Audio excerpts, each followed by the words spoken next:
All right, guys, welcome back to the 1996 Elegant Lady rebuild, and it's gotten a lot hotter. I got the generator running, the front AC running, and even though it feels nice and cool at this cruise air right up here, I know it's kind of loud. So give me a second. I'll go ahead and turn off the front one, and we'll switch to maybe turn the aft one on. All right, hopefully that'll get me a little bit cooler up front. And more importantly, hopefully you guys can listen to me or hear me, because I have one more quick little job I want to do before I completely gut the salon area right here. Now, I've already hinted about it when we did the wine cooler installation and the microwave installation. There was a third task I wanted to do, but first I did want to point out this. I did fill in the top right there with a piece of ABS, so there's no gap up there. We look good. And I've already alluded to it when I replaced the trash compactor right there. As an RVer, I know it's very important to have a place to put your trash because there is a limited floor space right here, and having a freestanding garbage can be a pain driving down the road. And I also have determined that this cabinet right there is kind of a worthless cabinet. It's possible worthless is a harsh term, but it is a frustratingly deep cabinet, and it has this slide out tray down below that falls out. If you look all the way towards the back, this was set up to have a Insta-Hot plug-in right there, the tank hanging on the wall back there, and of course there's a soap dispenser where the Insta-Hot would have been for the dispenser. But otherwise, it's a very deep cabinet. Yes, it did have adjustable shelving you could have gone on top of, and this weird little cubby hole over here, which is not accessible by the sofa. Ultimately, I don't see a value in this compartment or this cabinet because anything you're going to store in there is going to be right here anyways. And most countertop appliances aren't going to fit in there either. So I'm going to repurpose this for a trash can with this bracket right here. Now, I've already built it and mocked it up using a garbage can, obviously. So it'll just go right in there. You'll be able to pull the garbage can out, put the trash in it, and put it back out of the way. It's mounted securely in here and does have soft close features to it. I think it's going to be incredibly awkward to have to open up both of these doors in order to get access to this. And I thought, based on another bus, namely a 2004 Bruce, why not use these doors right here as the door for that trash can pull-out? It'll already match the cabinetry perfectly, and you'll be able to just use these knobs right there to pull the entire trash can out, and the two of them put together will just look like it was purpose-built like that. It also harkens back to my 2001 Beaver Patriot Thunder, where the closet doors, I put two closet doors together to make one mirrored closet door to make the access to the closet much easier. But you can't tell any difference, which is good. That's what we wanted to see. So just unlatch it that easily. Slides all the way over there. Wonderful access to the closet now. So I have some practice doing this already, and I don't think it's going to be a tremendous amount of work. The only thing that I do want to ensure is that it is built strong for abuse, because people will be opening and closing this quite a bit. First thing we'll do is probably eliminate these push to release latches, because I've had nothing but problems with these, and I've removed them throughout the entire coach. But I also don't want to just mount one door right there and one door right there, because the whole thing could twerk a little bit or twist. And I want the doors to be flush together. So I do want to join these securely together as one. And what better piece of wood than a piece of melamine that's not going to be used anymore anyway. So I'll use this, and then this will get mounted to this piece of melamine. Trash can pull-out shelf with soft close features is installed, and I can finally move on to something a little bit more exciting. Now, the first thing I'll have to do, besides removing this setup right there, is take the doors off. But I do want to make a note. If I were to bring these two doors together where they're touching, the sides will not be aligned with the drawer above it. And while that might be okay on a fifth wheel or a travel trailer, this is a luxury elegant lady from Liberty, and we do want her to still look her best. So I do want to make sure I keep this gap over here the same, so it looks like it's supposed to be right there. And I think I have a plan for that. I just have to measure off of here, and then when I mount it onto here, there'll be a little bit of a gap where you'll just see that white line of the melamine in between, and it should be perfect. So the next step is basically to take these high quality hinges off. Just squeeze that together, and it does release the hinge. I would say the obvious next step is just to strip the doors down, take the hinges off, take the latches off, And of course we'll do it to both of the doors. Simple. But we will save these for later, just in case we need those. Now, speaking of saving things for later, I'll need the other half of the hinges too. So we'll take all of these off. Save those for later. Take the rails off right there, and these latches right above are trash, which hopefully I will have a trash can to put them in. But very simple. Just rip them off. There are a couple nails holding them on, so don't lose those. You don't want to find those with your feet. I just said I don't want to find those with my feet. Of course, you guys know that I like working with trash, so I will not be scrapping these rails yet. You never know when I'll need them, and they match the motif of the Liberty itself, so why get rid of them? Alright, I'll put this with our saved stuff. Well, the good news is this is almost already the correct height. We just have to cut it down a little bit, because I do like to make things look as factory and as intentional as possible. This isn't wide enough to hide the holes for the hinges. Well, it's always something, isn't it? So I can't use the trash I wanted to use. I would still like a piece of melamine so it's easy to clean up, because trash can be quite gross. But no matter how I reposition this, I don't have enough to cover up everything and make it look good or decent. I don't think so. I did say we're going to make a use of a lot of trash on this rebuild, right?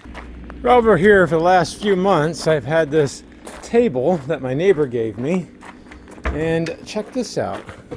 I already have a melamine shelf that'll suit my needs. We'll save this for later. It looks like this is going to be more than big enough. Perfect. Now I just have to cut it down to fit. Now we're going to do some fine cabinetry work here. So you've seen me do a lot of bad things on this saw blade over the years. So I guess a little bit more fine tooth work here. It's going to be a weird feeling to have a sharp blade. I will say though, this blade right here, whoever made it, made a very strong blade, because I've put this thing through some very, very sketchy material. Alright, so we'll call it 15/11/16. Oh, I hate that measurement, but okay. And even though it's tempting to make the entire measurement, the entire height of the door, this has a light switch right there. I don't want to have to go through the hassle of re-engineering all of that. So at the very least, we want that to be down a little bit, at least. Which luckily is just about the top of the holes we want to cover. This should be perfect. After all, we might be using trash. We don't have to be trashy with the way we're building it. So I don't want these exposed. I'll probably want to keep this banded edge right there, because I do have plans for in the future. But let me cut off these edges, well, at least one of these edges first, and then I'll go from there. I haven't had a clean cut like this on this table saw from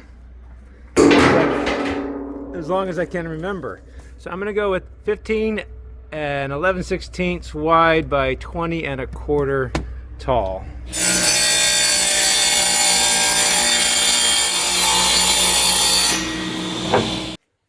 Okay, so it looks like that's nearly a perfect fit. And while I have the white banding on the top, obviously I have that cut edge right there. I know this is trash, but this is also an elegant lady that we're building. And I do have some other cabinet drawers I have to repair, so I got some edge banding already. That should be the exact perfect width that I need. Yeah, I understand it's black, but I think it'll look fine, because it's just going to be the side of the trash drawer anyways. But remember, a lot of trash is going to be dirty liquids, and we don't want to have the edges of these get stained with stuff that you can't clean off easily. There's a laminate material, makes it easier to clean, so it should be the best solution. And then spoilers back here on the drawers, you can see why I got this stuff, so I can go ahead and put new banding on the drawers on the dressers back here in the closet. And I think I have all the tools here that I need to install this banding. Now, it has been a while since I put banding on countertop edges. I went ahead and clamped up my panel right there so it doesn't move so much. Traditionally, there's a heat-activated adhesive on the back side of this laminate. And it's usually just installed with an iron. So we'll try it the traditional way first. I'll cut it to length so I don't have to deal with this coil of laminate, or edging, or banding. And I've already preheated my sacrificial iron. I got that from the thrift store, so we're okay right there.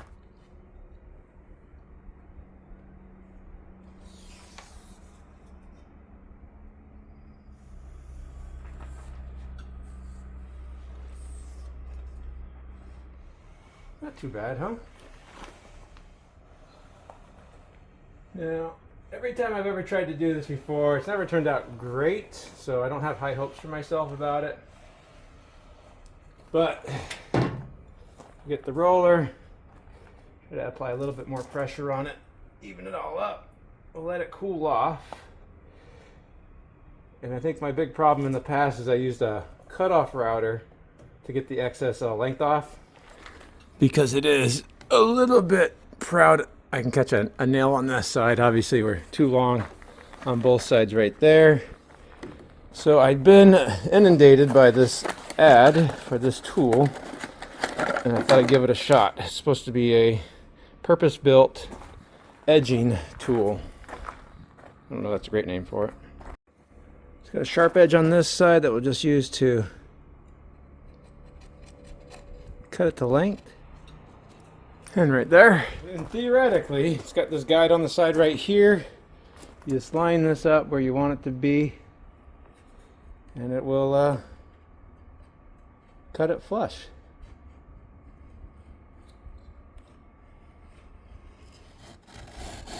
I mean, this is the first time I'm using it.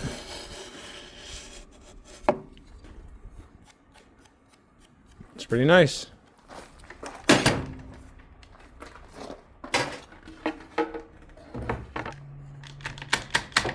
This side, I guess you hold it at a little bit of a downward angle and work it through.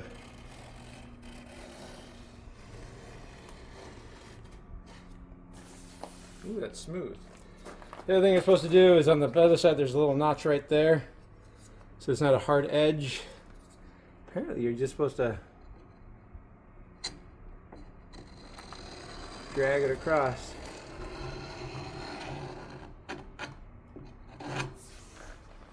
Yeah, I guess that works. Not too bad. I assume that once this gets dull, though, it's not quite as enjoyable to work with. One more edge to do, and I'll be ready to finally put this thing back together. Alright, so we have the white banding on top, the nice edge right there that'll be exposed, the grosser edge that'll be against the other doors. So it's just going to go right in there. We just clear right there, so that's perfect. Of course, our measurement right here all the way across was 15 and 11/16, which I didn't like. But let's start getting this thing built, because I think this is going to fit just barely. We'll get the doors and get this, and we'll get set up right over here in my makeshift workshop. Alright, so this will be one side, this will be the other side, and then this will be going face down like that, all the way flush with the bottom. We just have to space it apart. So what I don't want to do is screw into where there's no wood right there. So I did put a mark right there where I don't want to be. And then I'm going to be just covering the top screw hole right there. So I don't want to put a screw there, and I don't want to put a screw there. So I guess I'll just mark out a place where I'm going to put some screws. All right, just arbitrarily laid out 6 holes per panel. Remember, this is what's giving the whole thing strength, because we're bonding these 2 doors together. So I want them to kind of stay in alignment, and this thing's going to be opened and closed a lot, so there's going to be a lot of stress on this. But we'll also be adding 2 more holes right up here, which will give a lot more strength up there too. So I think this will work. I'll just pre-drill with an 1/8 inch bit right here. Melamine tends to blow out quite a bit. So I want to start with too big of a hole. See what I'm talking about? But that won't be seen. I'm gonna do the rest of them. Yeah, because I don't know where the bracket's gonna lay on this thing yet. I don't want the screw heads that I'm gonna use to sit proud. So I'll just be using these inch-long wood screws that have the taper head on it. But I do need to pre-drill these a little bit wider so that these threads don't grab this board right there. So I'll just switch that out and make the holes a little bit bigger and then countersink so that this will be flush. Because we want to make sure that this is not going through and damaging the laminate on the other side, because if you crack it, you can't hide a crack. You want to stay looking elegant, right? Even if it's not going to be viewable 90% of the time.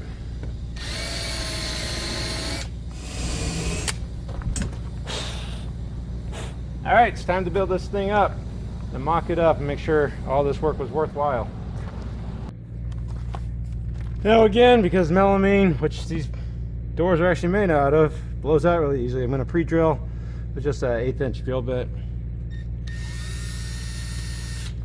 Alright, and we have this lined up on the side, and I'm covering that one hole at the very, very top.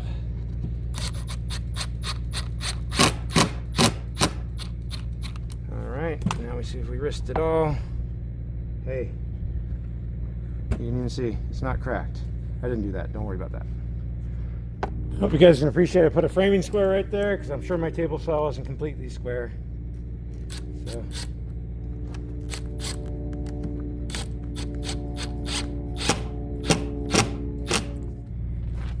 All right, assuming that this fits, it has some heft to it now for sure. These are the extra holes we're going to put in right here because that's where the knobs are going to go. Should bond everything together. Just pre-drill it first. Then of course the screws that came with it are no longer long enough because we've more than doubled the material. But luckily I planned for that and I got some extra machine screws which should hopefully, one of them will fit, right?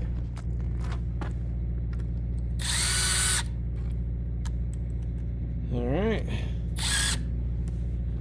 Well, that one's definitely not long enough. Good thing I got longer ones.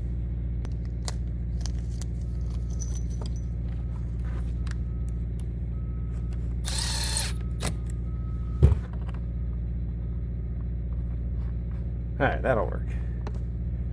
1 3/4 was perfect. And there's two, and because they went in the same holes, they should be in alignment. Let's see how this fits. I suspect I'm gonna need this and a couple screw-down tips because we'll have to modify something for sure. All right, let's see. Put that all the way down. And it just fits perfectly, just like I wanted it to, but we're too tall. I didn't take into account that this door overhangs down here a little bit, so I'm gonna have to trim off a little bit more of the bottom of it right there just in case, which is why I only put 4 screws in because I assumed something would go wrong. Good job. Let's go do that real fast. I'll meet you guys back here. All right, so take 2, put it in place. Oh yeah, now we have more than enough space, so it's not gonna be quite so tight. So I can raise that up. Next step is really just to install the actual bracket onto here and onto the door itself. The nice thing about having this, I guess, purpose-built bracket is that because the face of the door is going to be very important, it's on display. We want to make sure it's square and aligned. So it has these brackets right there. You're going to align it afterwards. So even though you mount them with these screws right down there, you can adjust the outside so we're nice and parallel and level all the way around. So let me go ahead and get this mocked up and secured because I'll have to do a little bit of measuring. However, luckily for me and my mistakes, my offcut from that panel means I can just go ahead and line this up where the door is going to end anyways, the original one, make a mark right there, and I know exactly where to put the front of this, and I just have to center it in the opening back here, and we should be ready to screw this down. Now this is an access panel for some pretty important serviceability purposes, so I want to make sure I'm not screwing into anything that I don't want to regret screwing into. Looks like I have some support over there and on the front right here. I might have to use a machine screw and nut because this is pretty thin material. And I'm sure on a really heavy garbage can it might blow out when all the weight's pulled out anyway. So let me just go ahead, I'll pre-drill right here. We'll use some machine screws and we'll get this thing mounted where it needs to be. But yeah, you can see how we're teetering right there. That'll be a lot of pressure if we just use screws on some pretty thin particle board. All right, we got some machine screws with nylon locking nuts holding it down so it shouldn't vibrate free.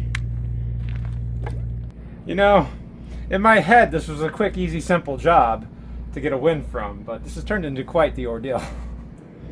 Alright, so with that mounted, the only thing I might want to do is just add another screw right there so that there's not a little bit of flex in that panel. But before I mount this on there, the last thing I want to do is purely cosmetic. You can see the white melamine through the gap right there. So before I mount this up there permanently, I do need to make sure I have all the screws back here. So I'm going to tear this apart one more time, and I think I'm going to add a strip right down the middle, because I'm trying to make this look really nice and not trashy, even though it is for trash. Alright, so let's cut another piece to fit. I've got marks on the top where it needs to cover. Guess maybe it's overkill or maybe it's the perfect amount of effort. I don't really know offhand.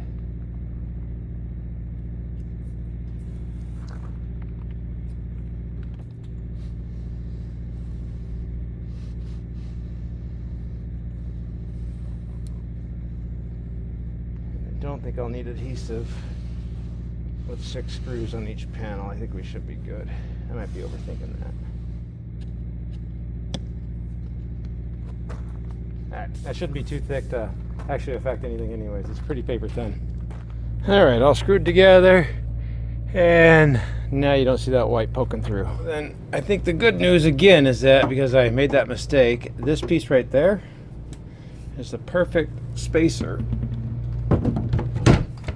right where I need it to be. And so rather than having to do any measurements, which I know I'll get wrong because I don't have any patience for that, I'm just going to go ahead and put some double-sided tape on the mounting surfaces right there, push it into place, and then hopefully I'll just drill some holes, put some screws in. I mean, I definitely hope that this is going to work. It'll make everything a lot easier, right? Especially because I won't be done with this bus for 5 more years if everything keeps taking as long as just a stupid garbage can installation is going to take. Alright, let's hope that did it.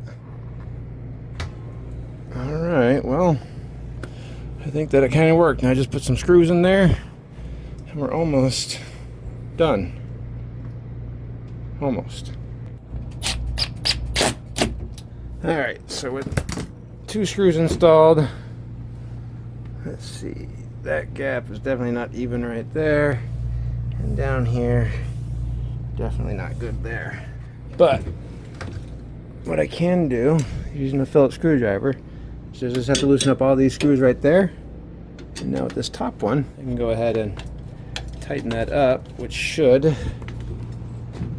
start to close up the gap right there.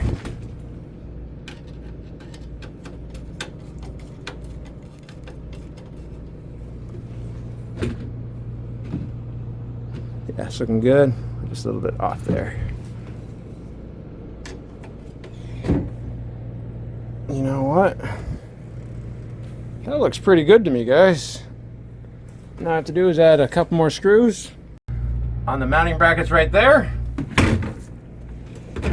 I mean, I don't know that it actually needs to have a travel latch because it is spring loaded with the soft close feature, and it does open up very easily because of the way I did this melamine with the edge banding.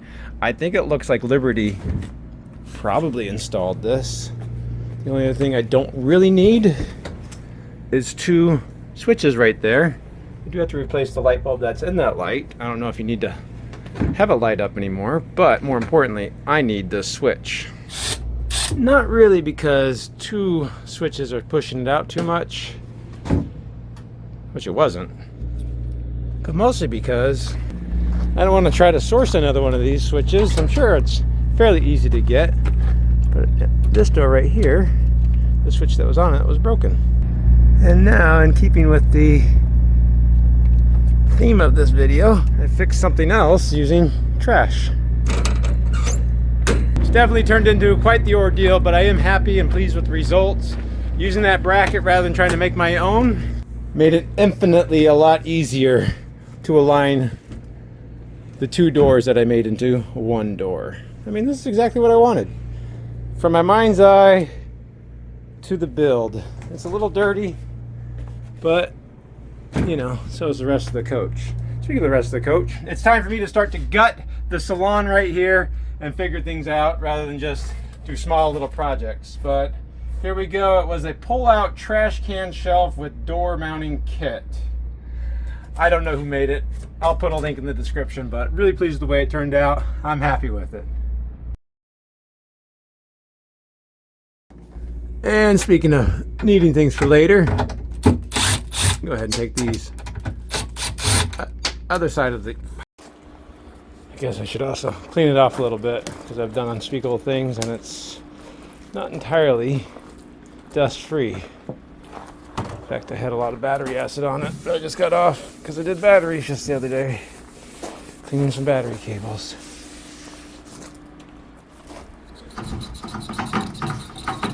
Hey, look at that. It slides easy now, and I can read the measurements. This will be easier.